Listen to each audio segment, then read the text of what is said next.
America में रह रहे हैं या अमेरिका जाने की तैयारी कर रहे हैं, करीब 2 लाख विदेशियों के लिए एक जरूरी खबर सामने आई है। डोनाल्ड ट्रंप प्रशासन ऐसे लोगों के बिजनेस और टूरिज्म वीजा रद्द करने की तैयारी कर रहा है जिन्होंने अमेरिका में शरण के लिए आवेदन किया है या अभी शरण पाने की प्रक्रिया में है। अगर यह योजना बिना किसी बड़ी चुनौती या बदलाव के लागू होती है तो इसे अमेरिकी इतिहास में एक बार में वीजा रद्द करने की सबसे बड़ी कार्रवाई माना जा सकता है। अब पूरे मामले को आसान भाषा में समझते हैं। समाचार एजेंसी एपी ने अमेरिकी विदेश विभाग के दस्तावेजों और अधिकारियों के हवाले से बताया है कि इस कार्रवाई में B1 और B2 वीजा शामिल होंगे। ये वीजा आमतौर पर बिजनेस और टूरिज्म जैसे कम समय के लिए अमेरिका आने वाले लोगों को दिए जाते हैं। बताया गया है कि 2016 और 2026 के बीच जारी किए गए इन वीजा में से उन लोगों के वीजा रद्द किए जा सकते हैं जिन्होंने अमेरिका पहुंचने के बाद शरण के लिए आवेदन किया है या फिलहाल शरण पाने की कोशिश कर रहे हैं।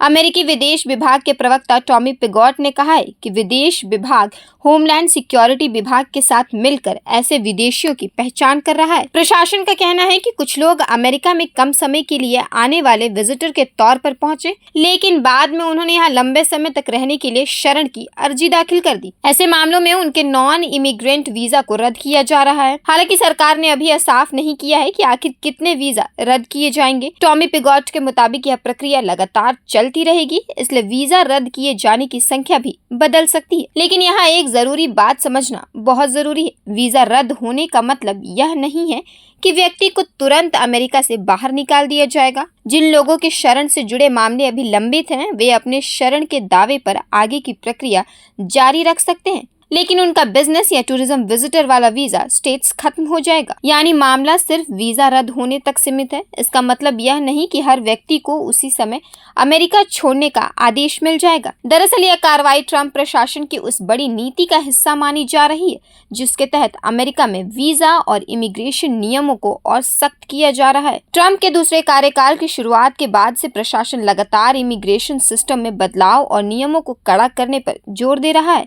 अब देखना होगा कि आने वाले हफ्तों में विदेश विभाग इस योजना को किस तरह लागू करता है और आखिर कितने लोगों के B1 और B2 वीजा रद्द किए जाएंगे। फिलहाल करीब 2 लाख लोगों पर कार्रवाई की तैयारी की खबर ने अमेरिका की इमिग्रेशन नीति को लेकर एक बार फिर बड़ी बहस छेड़ दी है। फिलहाल के लिए इस खबर में इतना है। इस पूरे मामले पर आपकी क्या राय है? अपनी राय हमें कमेंट करके जरूर बताएं और तमाम ऐसी बड़ी अपडेट्स के लिए देखते रहें प्रभात खबर। धन्यवाद। प्रभातखबर.com, विश्वास वही, रफ्तार नहीं।